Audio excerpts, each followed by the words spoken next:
Century of Love is a Thai BL drama that delivers a wild mix of fantasy, romance, melodrama, and unexpected comedy. The story centers on San, a man who has spent the last century waiting for the reincarnation of his lost beloved who died 100 years ago.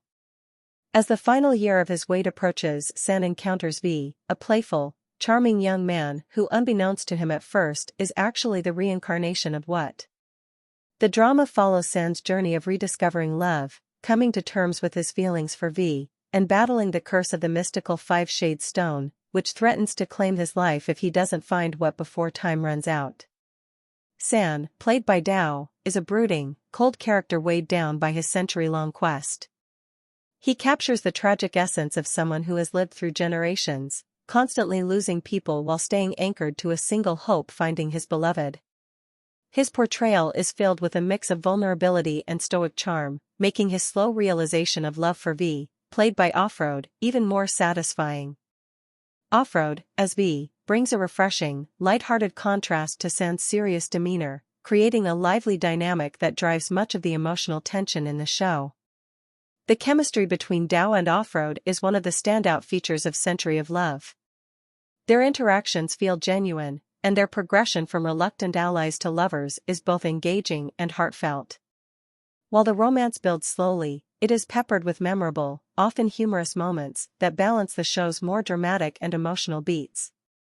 The supporting characters, including Tao as San's wise, loyal friend, and Chu, who adds bursts of comedic energy, further enrich the story. However, while Century of Love succeeds in its portrayal of relationships and romance, it falters in its handling of the fantasy elements. The mystical five-shade stone and the villains connected to it feel underdeveloped. The antagonists lack depth and often come across as cartoonish, providing minimal threat to the main characters.